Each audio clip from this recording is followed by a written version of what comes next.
All right, you're welcome along. It's Thursday's Off the Ball. Nathan with you until 10 o'clock this evening. It has been another really enjoyable day at Euro 2020. Belgium through to the last 16, a cracking game against Denmark. They went behind inside 90 seconds in that game.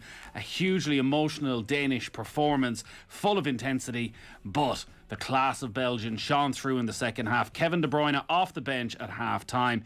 He set up one, he scored one, and Belgium have won that game by 2-1. Earlier, there was a win for Ukraine against North Macedonia. We'll keep an eye on the 8 o'clock kickoff as well, with the Dutch back in action. And John Giles is with us from 7:30. He's going to give us his thoughts on the opening week of the tournament. Tomorrow night is all about England against Scotland at Wembley, and we're going to be joined by Craig Brown, the man who had Scotland at Euro 96, so he's going to join us on the football show. And between 8 and 9, we will talk to the Wexford hurler Lee Chin ahead of the start of the championship, about the high scoring games, about him as a free taker, what it all means. And we'll also hear from the Irish sprinter Phil Healy, who could be competing in 3 separate sprint events at the Olympic Games. So that on the way between 8 and 9. 53106, the text number, @Off the Ball on Twitter.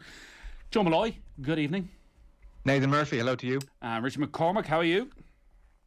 Delighted about the delays at Torrey Pines, to be quite honest, because you boys are going to have quite a late night tonight. So Rory McIlroy is now teeing off because of the 90 minutes delay at about 11 o'clock. Well, Richie, I'll be tuning into News Talk at midnight tonight for a live update from Torrey Pines, which as a licence fee payer, Richie, is my right and entitlement to get a live update from your good self at midnight.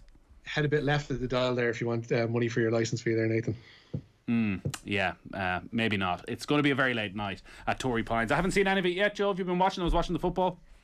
A very sociable 11 o'clock for Rory McIlroy's tea time. Perfect. No, I haven't seen very much. I know Shane Larry had 2 birdies, but a triple bogey in between, which wasn't ideal, so I didn't actually see what happened there. I've been a mixture of recording a couple of interviews for next week and then keeping an eye on the last 25 minutes of that game in Copenhagen, which was a bloody good game, by the way. It was really good. This tournament has just been top class so far. I'm never quite sure what to expect from a European Championship where there's such a mix in quality. But game after game, the attacking football, just the energy at the end of such a long season from the majority of teams has been brilliant. And this one was right up there with Denmark, to use that old rugby cliche, the emotional intensity. Their manager got it spot on, because you wondered how they would deal with everything that happened over the last few days and how they would react. And the pace that they played that first 20 minutes, half an hour, they should have been 3-4-0 up. They got the goal after 90 seconds, but Belgium bring on De Bruyne at half time. Eden Hazard comes on in the second half, and that sort of quality, there's probably going to be few teams in this tournament, Richie, that can deal with it. That'll be the regret, really, that they didn't make more of those opening 20 minutes, half an hour, because they were by far the better team in that entire first half. But in those few minutes that we mentioned there, their intensity was amazing. They were creating chances. They made Belgium look like a very, very ordinary side for the first 45 minutes. And then we mentioned yesterday how one world-class player can pretty much turn everything for a team. With Wales last night, it was Gareth Bale. With Belgium today, although they do have a team strewn with stars, bringing on Kevin De Bruyne made all the difference for them. And it wasn't just his just sheer quality that turned it. It was just the cleverness about him that completely turned that game and set Denmark then back on their heels. But you have to feel very, very sorry for Denmark, who, Stephen Doyle said it there on Twitter, our colleague, just a few minutes ago. They've the squad, Denmark, to absolutely make the last 16 and maybe even a little bit more at these championships. The Eriksson story has unfortunately taken pretty much everything out of the Finland game and has had its impact, I guess, today too, both through his absence and through the emotional expenditure that they had in that first half. And for them to maybe be going out of the group stage would be deeply, deeply unfortunate for them. But for Belgium, yeah, when you have your players coming back on, looking as fit and as able as Kevin De Bruyne did, with Eden Hazard also in reserve today, Romelu Lukaku looks like he had the bit between his teeth in that second half. They're going to be good. Yeah, they're not absolutely out of it yet, Denmark, because 4 of the 6 third-place teams will qualify. 3 points might be enough. It'll come down to goal difference and all that, but it is such a shame, as you say. Like, they were a lot of people's dark horses, myself included, for the tournament, that because of the way the draw was, that actually coming second or third in that group may be quite favourable. Already, though, Joe, I cannot wait, and maybe I'm getting very far ahead of myself and insulting many countries around Europe, but Italy against Belgium in Munich, July 2nd, quarter-final has all the hallmarks of an absolute classic from what we've seen from these two so far. It's so funny you just said that. I just got a text about doing something with people I shouldn't really mention now on July 2nd, and you've just given me my reply. Is that night? Okay. Well, all bets are off. That's must watch. Family event? No. I'd rather not say. But Really? I think maybe move to the third somehow. Joe, we haven't seen you in 6 months. Yeah, I've developed a cough. One more day. Yeah. Oh, thought I had a temperature yesterday. Just not worth the risk, guys. Can't taste anything. The tongue's gone. I better stay home. There was a moment in the match in the second half. Like I said, I only really saw the last 25 minutes. I was amazed by the way how frantic it all was. I thought Belgium would be stamping some authority on it, and yet there was a wildness to it. It was still up and down. I think the refereeing hasn't hurt, by the way. They've let challenges go. I think that injects a certain pace and rhythm into a match, and maybe crowds back and playing for your country and all these various things. But it's been really good, I agree. But there was a moment on the right-hand side where Belgium, just whatever way the play developed, had a bit of an overload. And it was Kevin De Bruyne, Eden Hazard, Alex Witsel, Lukaku and Meunier all banging the ball around between them, and it was just, fantastic stuff. So they're very impressive. You kind of think because they're an aging golden generation, maybe they're, are they ever going to get something done? And then you remember they were in a World Cup semi-final, beaten only by a headed goal from a corner against the eventual winners. So they're really in this. And then, as you say, Italy last night, my goodness, bloody hell, they are just joy to watch. Locatelli, obviously, I mean, the goal, pass out to Berardi and the dribble and the lovely drag and pull back for his goal. And, I just really like the way they play with the fullbacks bombing on and Insigne and Berardi coming inside. And again, they're creating, really difficult question marks for teams and playing as a team, and their midfield's very balanced. And, the biggest criticism you could make at the moment is that Immobile, who's scored 29 goals this year and 42 the year before, maybe doesn't take every chance that comes his way. So, yeah, Damien Delaney was on last night, Nathan, and he said, and I think he had said in advance, to be fair to him, but he said Italy would win the Euros. Yeah, I was listening to him last night, and he had the knowledge to back it up as well. He hasn't just rocked up 2 games in and said this. It's they clearly haven't been a surprise package for everybody, but it's just so un-Italian in certain ways that they have played that has been refreshing. The wildness of the last 25 minutes of that game has been replicated in lots of games, Richie. Maybe actually it is the end of a long season, that there's so much fatigue creeping in at the end of matches, that mistakes are happening. But you think back to that Scotland game, like the amount of chances that Scotland created against the Czech Republic, and it was just end to end constantly. And maybe it's the tactics of international football, we're just not seeing it, that the defensive, maybe it's a setup with 3 teams getting through, that actually it's worth the risk of going for it and trying to get the win. But it's been brilliant. It's been brilliant so far. Do you know what? There is something in Joe mentioned it there too, that the crowd's returning. It was noticeable, I remember, in the FA Cup final, that for the first time in over a year we were watching a match with genuine stakes on the line, because the crowd had made such a difference to the nervous energy on the pitch. And we're seeing a lot of that, I think, in these matches. Even to see what Hungary put up against Portugal the other night. Portugal obviously ran out comfortable winners in the end, but they looked like they were struggling to break them down for a while, and there was that chance that Hungary had to go ahead. And you think that these teams are going to get rattled because there is such a force of will behind playing in front of, in a lot of the cases, their home fans, and that's added something really extra special to these Euros. I know, and I would have been critical myself heading into the tournament of this transcontinental nature of it, and the fact that it's spread across 12 different countries and it takes away something from it. Weirdly, it's actually added to it, I think, this time around, and it's with fans just making their way back to sport. I think the fact that a lot of teams have played in front of their home fans has added something extra to the Euros this time around. And lads, I don't know what you think. It's obviously everyone's very different and might have a different take on it. But you think of the Eriksen situation. So, we've come through this unbelievably traumatic 15 months, and then the whole world and the footballing world, all of us looked on as we thought Christian Eriksen was dying in front of our eyes. And then there was this wonderful news that he wasn't. And there was kind of a reminder of our general humanity, mortality, lives for living. Thank God it's all worked out in the end. Everybody's sort of behind Denmark. The sun is shining. Vaccines are out. There was I think there's like a little bit of that breaking out over the last couple of days as well, because heaven forbid the worst had happened. It would be a very different mood now hanging over this tournament. So I suspect whatever, the emotional, psychological fallout of something like that happening it's probably feeding into the general mood of the tournament, even for people who didn't see it. When De Bruyne scored, and it was just a joyous goal, he celebrated in a very respectful way, and I presume it was relating to the Ericsson situation. So I think that's kind of embedded itself slightly in the tournament as well in some kind of a way. 53106 is the text number. The news round on Off the Ball and News Talk is with thanks to Gillette. We don't just play the game, we change it. Gillette, made of what matters. You're starting with Euro 2020, Richie? Yeah, Belgium, as you mentioned, securing a place in the last 16 of Euro 2020. They came from behind to beat Denmark 2-1 in Copenhagen this evening, inspired by the halftime introduction of Kevin De Bruyne. He set up Torgan Hazard for the equaliser and netted the winner himself 20 minutes from time.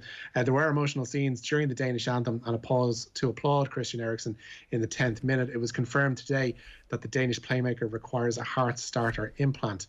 Staying with the Euros, and the Netherlands can secure a top spot in Group C tonight. Frank de Boer's side welcome Austria to the Johan Cruyff Arena, where kickoff is at 8 p.m. If the Dutch pick up a point, then North Macedonia's elimination will be confirmed.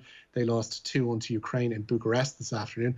Doctors, meanwhile, have confirmed that Benjamin Pavard did not sustain a concussion in Tuesday's game with Germany. The France fullback claimed to have been knocked out for 10 to 15 seconds following a collision with Robin Gosens. Pavard was examined by an independent neurologist after the game, and he passed further tests yesterday, so it does look set to be fit for their final group game with Hungary on Saturday.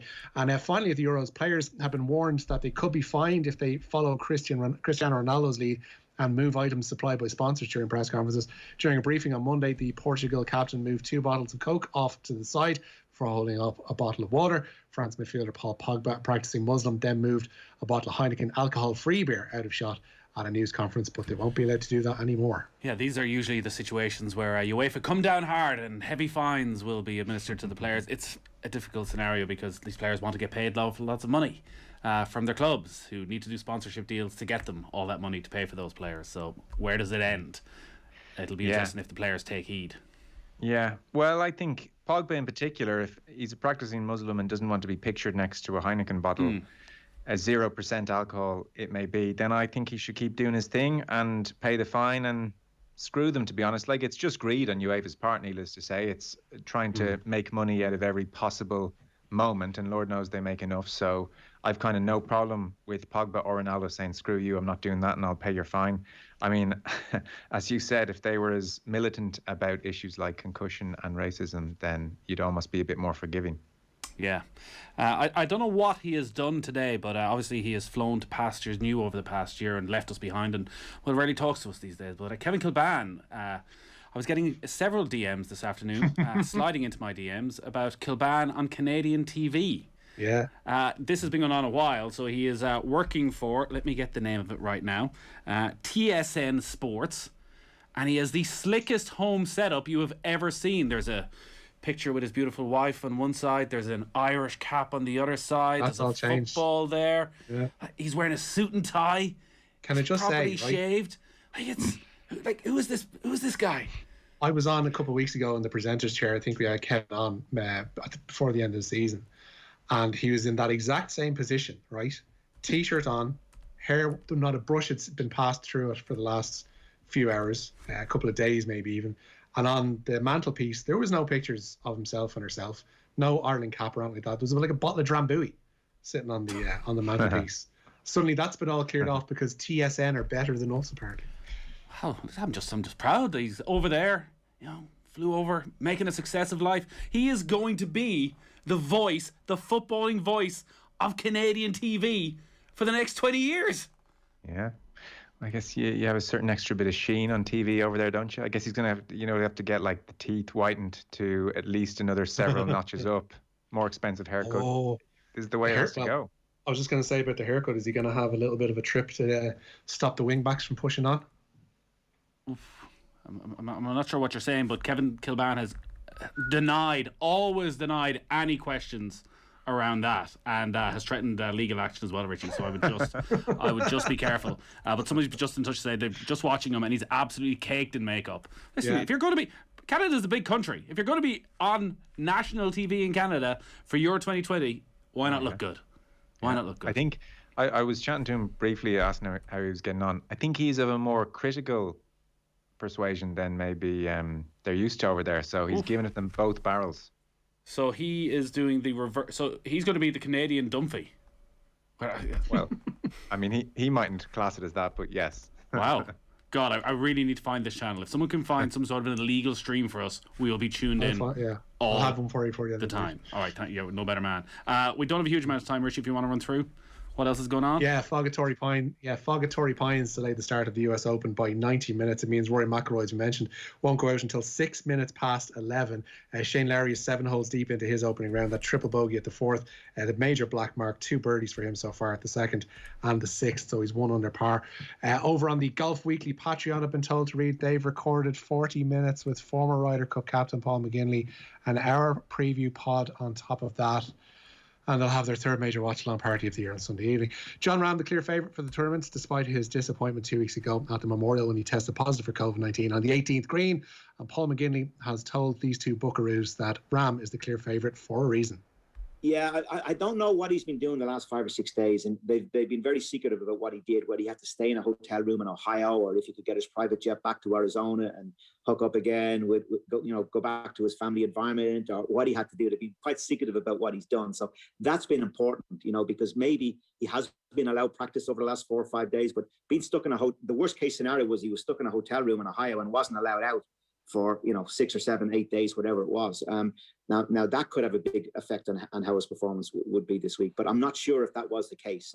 He might have been able to go back to Arizona, and he might have been able to continue with his preparation. But all the indications are that Ram is the guy to beat. You'd have to say, as I say, golf course form coming back, putting coming back, golf course that he loves, and hasn't won a major championship yet. It has to be a matter of time before he starts racking those up, because this guy, my personal view, he's the best player in the game at the moment. Right. And yeah, that'd be my personal view. I do think I watched him a lot. I've been around him. We won the Irish Open down in Lahinch. I watched him a lot and spent a lot of time with him around there. I've been watching him a lot on tour, and just the way he hits the golf ball. And I look at the strength from driver through putter in his game. It's phenomenal. And he's got an incredible deep passion about the game, incredibly driven. For me, I think at this moment in time, he is the best player in the game, but he's got to prove it by winning major championships, and it's time to step up to that level, John. Yeah, John Ram, one of the late starters tonight. That was 45 minutes with Paul McGinley on Tuesday. We had an hour and a half of a US Open preview yesterday. We've got some very special guests lined up for the live watch-along at 7 o'clock on Sunday. We'll have the Monday review pod as well. You get all of that for every single major on Golf Weekly Patreon. Just get over to otbsports.com/Golf Weekly. You can sign up for the price of $3.99 a month plus VAT. That's how you do it with enthusiasm, Richie.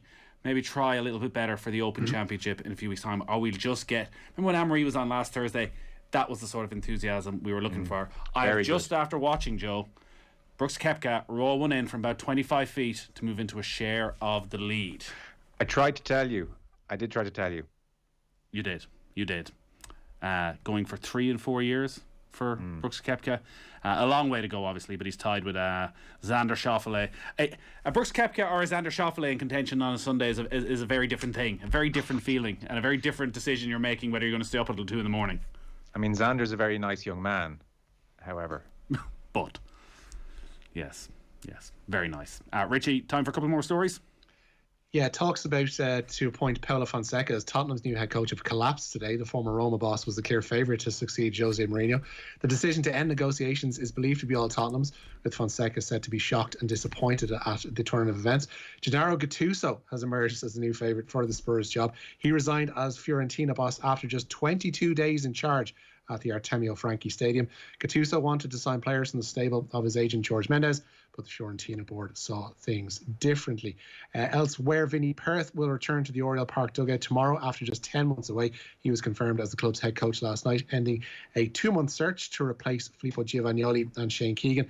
Dundalk are third from bottom in the SSE Electricity Premier Division table, with fellow strugglers Longford up next. And good news for Sam Bennett. He's reportedly been cleared to defend the green jersey at the Tour de France. The Carrick-on-Shore sprinter had been replaced by the Deceuninck Quick-Step teammate Mark Cavendish at the Tour of Belgium. Bennett was given until this week to prove his fitness, and he looks set to be on the start line in Brest on Saturday week. Meanwhile, Dan Martin was today confirmed as part of the Israel Startup Nation team for this year's Tour. Yeah, very best of luck to Vinny Perth. He's obviously done a lot of work with us over the last few months. I know there's been a lot going on behind the scenes at Dundalk as to whether he would return or not, and it's a very different club, I suspect, that he's going back to, even if it is only 10 months on, and expectations maybe aren't massive, but obviously a big decision to go back, so I'm sure we'll be checking in with Vinny very soon. And the Spurs situation, Joe, is turning into a bit of a humiliation for Daniel Levy. We're on to third, fourth manager that they couldn't agree terms with, and now it seems they're almost going down that Wolves route where they're going into bed with George Mendes. They're going to have his guy and they're going to have his players. Yeah, it's very strange the way the talks are breaking down. Obviously, the respective managers aren't liking the assurances they're getting from Daniel Levy, which makes you wonder what assurances he gave to get Jose Mourinho on board. But I agree totally. I mean, it is starting to look very dysfunctional, I think maybe is the best word. And that's a squad, as we know, in need of major rehabilitation, not least if Harry Kane goes. So, I mean, I'm trying not to think about the Premier League right now because the international football is just so much more enjoyable. But I guarantee you, come August time, there's going to be heat on Levy and heat on Spurs. Yeah, there sure is. Even down to the fixtures coming out yesterday. So Spurs play Manchester City on the opening day of the season, and the point was being made that actually Daniel Levy will not want Harry Kane playing for Manchester City against Spurs on the opening day, so therefore wouldn't let him go in advance of that, which would mean that saga drags on all the way into late August and probably doesn't really help anybody. Yeah, you wonder, I mean, Kane looked really off it, didn't he, on Sunday? Just Shearer said he looked a bit slow, which sounds like almost a basic kind of criticism, but like that was kind of it. He just looked a little bit off the pace. So you wonder if he's carrying a fair few things in his mind at the moment as well. It'd be interesting to see how he goes tomorrow, obviously. Yeah, can't wait for that game tomorrow night. England against Scotland as the 8 o'clock match. Richie, anything else? Yeah, Rafa Nadal withdrawing from both Wimbledon and the Olympics today. The 20-time Grand Slam tennis champion admitted it wasn't an easy choice, but he's listening to his body. He went to the semi-finals in the French Open last week where he was beaten by Novak Djokovic. And sticking with tennis, US Open organisers have confirmed that this year's tournament is going to operate at 100% capacity. As of yesterday, most coronavirus restrictions in the state of New York were lifted, with more than 70% of adults vaccinated there. The tournament gets underway on August the 30th. Richie, great stuff as always. Joe, thank you. Enjoy the golf tonight. We'll talk to you on Sunday for our live US Open watch along. Hopefully there's plenty to look forward to in that final round. But this morning, the first episode in a new series on OTB called Passing It On was put up on all our social channels. This week, it saw Dublin's legendary father and son duo, Alan Brogan and his father, Bernard Sr., sit down and have a chat about their careers together for the Dubs. You can see the full video right now on our YouTube channel, or you can get it on the OTB Sports app. Get onto the podcast and subscribe. We'll play you a little bit of it now, just to give you a sample, as Alan asks his dad about what it was like watching his two sons lining out for Dublin. When you watched us play, did you watch us as were you specifically watching more what we were doing, or would you watch it as part of the team? No, I'd watch it more as what you were doing, and in the sense what I thought you should be doing is what you should be doing as part of the team. And I know the whole game today is a 15-man game, and everybody has to slot into what they're doing. Whereas when we played, it was more individual football, you know, in the sense that the fullback got the ball and he kicked it out to the middle of the park, and it was the midfielder's job to get the ball. And if they didn't get the ball, it wasn't the fullback's fault, it was the midfielder's fault. Whereas today, the way the game is played, you know, the fella distributing the ball takes as much responsibility as the fella getting the ball. Yeah. So you know, and in that sense, I would have looked at you and be very conscious of it. But I know that the instructions to the team would be different than the way I thought you should have been playing. Yeah. I had to keep me counsel to myself, you know. I know sometimes you did, yeah. Much you didn't want it. Yeah, that is Alan Brogan and Bernard Brogan Sr. there on our new Passing It On series, which is brought to you with thanks to Gillette. We don't just play the game, we change it. And you can get all of that on our social channels right now. So the plan for the evening, football show coming from 9. We'll keep a close eye on the game between the Netherlands and Austria. And we'll be looking ahead to England against Scotland. Craig Brown, the former Scotland manager, is going to join us on the football show. We'll have Phil Healy, the Irish athlete, and also Lee Chin, the Wexford hurler, between 8 and 9. But up next, as always, on a Thursday, it's John Giles.